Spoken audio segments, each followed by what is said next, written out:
Kak ya. Kalau saya boleh tahu nih, apa sih keluh kesah kakak jadi pelatih karate?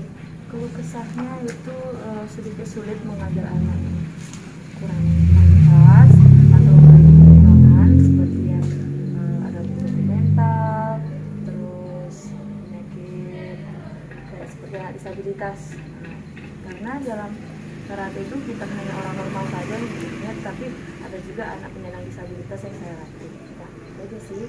Kendala kakak saat melatih atlet ini, kendalanya dari segi alat itu masih ada yang kekurangan seperti samsa, seperti matras yang masih belum di apa namanya itu diperbaiki ataupun diperbarui. Itu aja.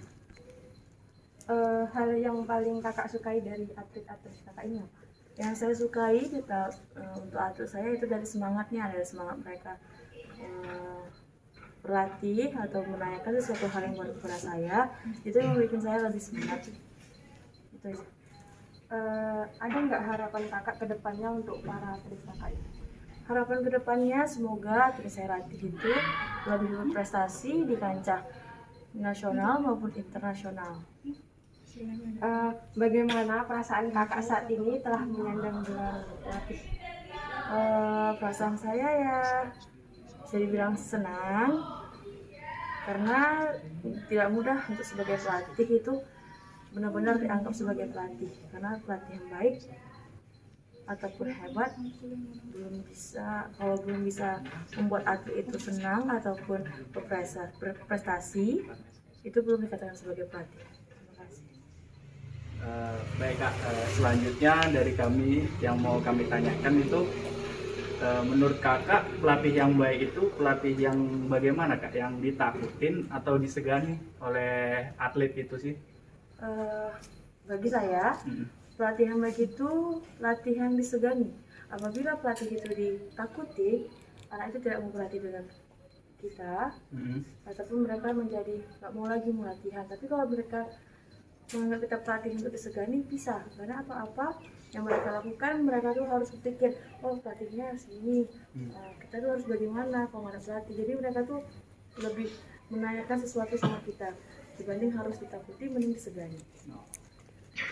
Selanjutnya ini ada lagi, menurut kakak apa sih tindakan kakak ketika atlet kakak belum bisa mendapatkan juara pada ajang yang diikuti gitu?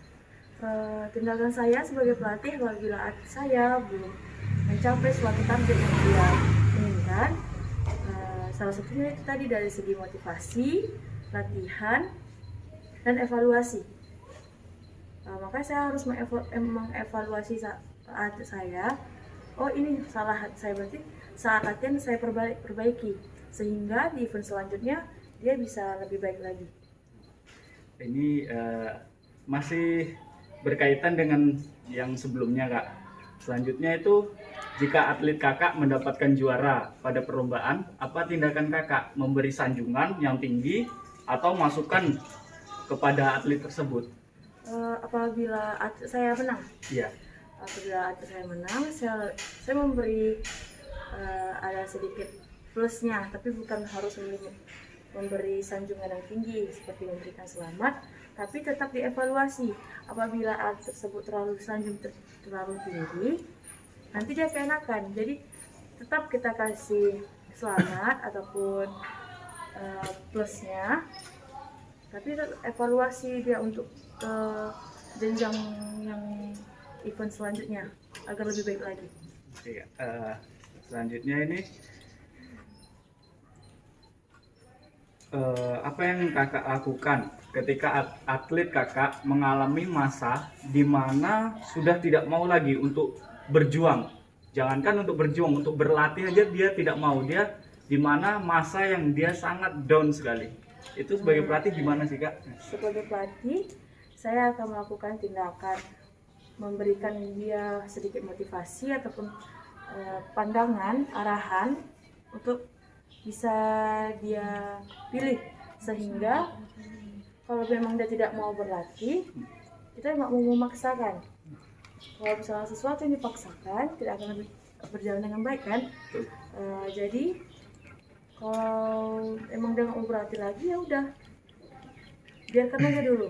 Nanti pasti ada waktunya, dia pasti bakalan ada, oh ya aku ada rasa ingin berlatih lagi atau tidak. Jadi kita tidak perlu terlalu menekankan kamu harus gini, kamu harus latihan terus gini. Karena di satu orang itu pasti ada fase jenuh, fase bosan. Karena kita sendiri pun tidak tahu kapan rasa bosan dan jenuh itu sendiri, kapan ada di Terakhir dari saya, juga bagaimana sih pelatih yang baik itu menurut kakak? Pelatih yang mengikuti maunya atlet atau pelatih yang memaksakan kehendaknya sendiri?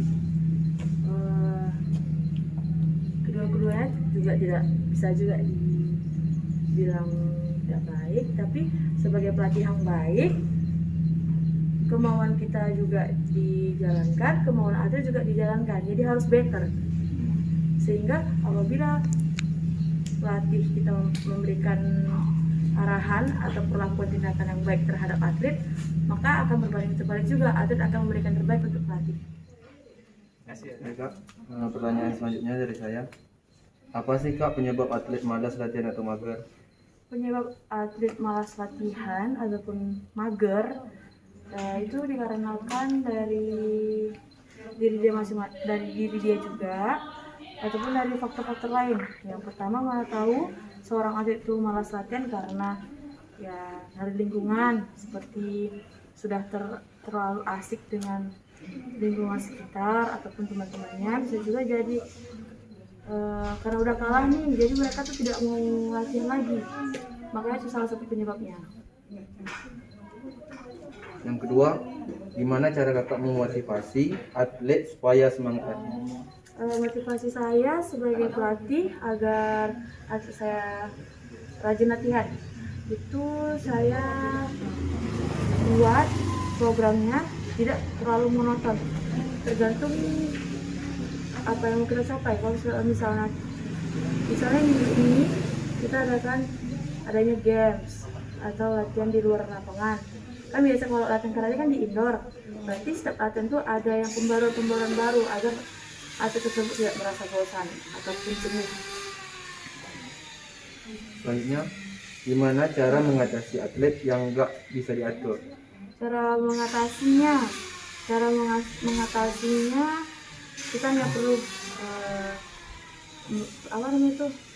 bilang ke mereka, kalau misalnya masih juga belum bisa diatur, kita tanyakan kenapa mereka bisa begini, atau ada faktor internal ataupun eksternal yang bikin mereka susah diatur, seperti ya dari rumah ataupun dari lingkungan dia di sekolah ataupun karena anak yang tersebut seperti itu pasti ada penyebabnya. Yang terakhir, apa makanan yang bisa membuat atlet yang berlatih itu tidak loyo? Biar semangat. Makanan agar tidak Kalau loyo. dari Kakak kan, misalnya suruh mengkonsumsi sesuatu gitu. Seperti ya bisa bilang suplemen itu bisa untuk sebagai penambah stamina kita dan berarti itu di suplemen, terus makan makanan yang dimasak ringan. Oke Kak, selanjutnya dari kelompok kami saya ingin tanya, apakah Kakak pernah memberi motivasi kepada atlet yang Kakak latih? Pasti sudah, karena tidak ada motivasi bagaimana seorang atlet itu selalu bersemangat dalam latihan ataupun selalu menginginkan dirinya untuk menjadi juara. Dan biasanya dalam bentuk apa itu Kak motivasi yang Kakak berikan? Motivasi yang saya berikan kepada saya itu seperti dari perlakuan ataupun tindakan saya kepada seorang atlet dan kata-kata yang memberikan mereka tuh agar bersemangat terus dalam berlatih dan lebih bersemangat pokoknya dalam segala sesuatu hal yang mereka lakukan di latihan tersebut. Oke, kita bicara tentang uang nih Kak. Apakah dana yang diberikan oleh organisasi yang Kakak naungi ini sudah baik belum dalam pengolahan dana, sehingga membuat pelatihan atlet itu lebih mendapatkan kesejahteraan dan motivasi lebih untuk meningkatkan prestasi? Dalam segi pendanaan selama saya menjadi pelatih kurang dan ada lebihnya, dimana dalam kelebihan tersebut saat kita ingin bertanding nih, ada beberapa anak yang berangkat itu difasilitasi, tapi ada juga saat pertandingan dana itu juga tidak cair, tapi ya bisa dibilang bukan nggak cairnya, nggak cair keseluruhan itu tidak ada, tapi sedikit, sehingga anak yang seharusnya bisa berangkat itu tuh jadi kurang, cuma hanya beberapa orang saja yang berangkat. Jadi dibilang baik juga, dibilang baik tapi masih ada kurangnya. Oke, selanjutnya, apakah semua pelatih di dalam organisasi yang kakak naungi itu sudah memiliki sertifikat atau lisensi? Untuk lisensinya sudah ada, karena seorang pelatih itu harus dalam bela diri harus sudah sabuk hitam. Apabila mau sabuk hitam dia bisa melatih. Yang terakhir, biasanya program latihan apa yang kakak laksanakan? Program latihan dalam bentuk suatu pertandingan atau apa? Ketika ingin melaksanakan Pokoknya program latihan yang saya berikan tergantung tujuannya kemana. Misalnya kalau untuk bertanding berarti intensitas volumenya saya tingkatkan. 3. Pertanyaan indah di sini Kak. Nah itu aja selalu ngomongnya. Baiklah, pertanyaan indah di sini Kak. Apakah perencanaan program kerja dalam organisasi ini sudah jelas dan terarah dalam menentukan target dan tujuan yang akan dicapai? Sudah. Alasannya? Alasannya karena dalam suatu organisasi harus ada visi dan misi, di mana visi dan misi tersebut ada tujuan dan target pencapaian yang harus diraih. Oke. Baiklah, pertanyaan kedua di sini. Bagaimana sarana dan prasarana dalam organisasi ini? Apakah sudah memenuhi standar atau belum? Untuk memenuhi standar sudah, tapi masih ada sarana dan prasarana tersebut yang masih kurang. Contoh dari tempat latihannya, seperti venue latihannya kan dari matras ataupun alat-alat yang harus diperbarui. Baiklah, pertanyaan ketiga di sini. Apakah kepemimpinan dalam organisasi ini sudah berjalan dengan baik? Untuk dalam segi kepemimpinan sudah, karena ketua dari organisasi tempat saya latihan yaitu Karate Ikanas Kota Pekanbaru ini sudah tersusun dan berjalan seperti ini. Baiklah, pertanyaan di tempat dari saya. Selama kakak menjadi seorang pelatih, apakah pernah menerima sikap yang tidak baik ataupun mendapatkan perlawanan dari para atlet yang kakak didik? Selama saya melatih belum pernah saya mendapatkan sikap perlawanan dari atlet tersebut. Hanya saja sikap perlawanan itu yang seperti mereka malas-malasan, bosan dalam latihan, sehingga ya biasa seorang pelatih jadi marah. Udah. Baiklah, pertanyaan kelima saya di sini. Sudah sampai mana prestasi yang sudah dicapai para atlet karate selama kakak menjadi pelatih di sini? Pencapaian seorang atlet yang saya latih udah sampai di kancah nasional maupun internasional. Seperti yang baru kita jalani kemarin itu baru ada di Kepri di Batam. Insya Allah kami membawa pulang 6 emas, 2 perak dan 5 perunggu. Dan baru juga hari Sabtu semalam kemarin ya membawa 20 emas, 30 perak dan 15 perunggu. Baik, terima kasih Pak.